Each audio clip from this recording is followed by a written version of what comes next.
people maybe buying it for the party airdrop and stuff, will it be, or I don't know if you've talked about this or not, or people just suspect it, will it be weighted more heavily towards DCA versus other coins, or so it could be, yeah. So the only information I've given about like what, is that it'll become clear after the fact. So each coin will have its own weighting.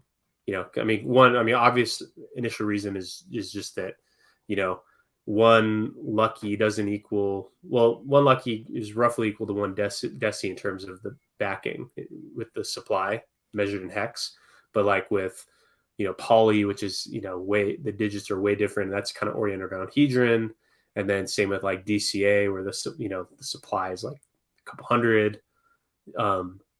They all kind of have their own, as in terms of the whole network value. They each represent a different, each unit of each coin represents a different percent of the whole. So kind of for obvious reasons, they each need their own type of weighting per unit.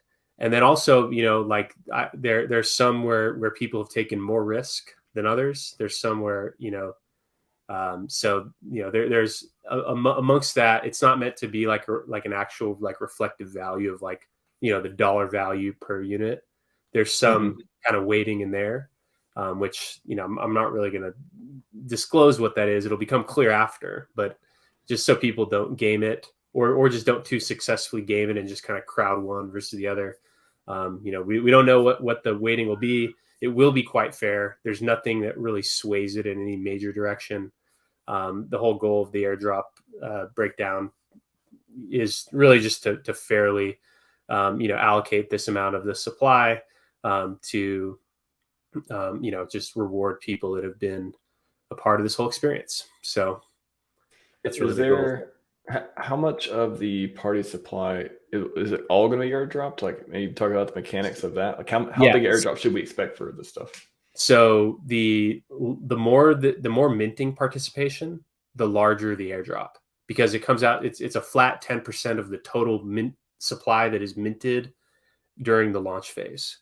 And so the launch phase is, for sake of the calculation of what that total supply is, it'll include all of the party that is basically being pre-allocated through the name claim phase, where people are able to buy these name claims. There's some amount of the supply that's being generated in that, and then the final amount of supply will be that plus the amount of party that is minted during the mint phase.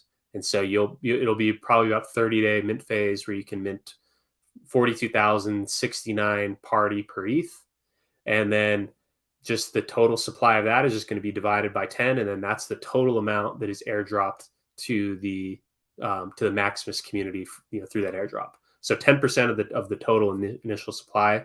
And so the more minting that goes on, then the more, the more that you get, as the number grows, you get more. And then also the way you can think about that is that, like, say 100 ETH gets minted into party, then that means that 10 ETH worth of party is being given to you for free. So it's like as if you had minted if you were the only one getting the airdrop, so you represent the whole airdrop, then it's like, okay, you got 10. It's like as if you minted with 10 ETH, but you didn't have to part with 10 ETH. And so the larger the minting participation, the larger the value of that airdrop.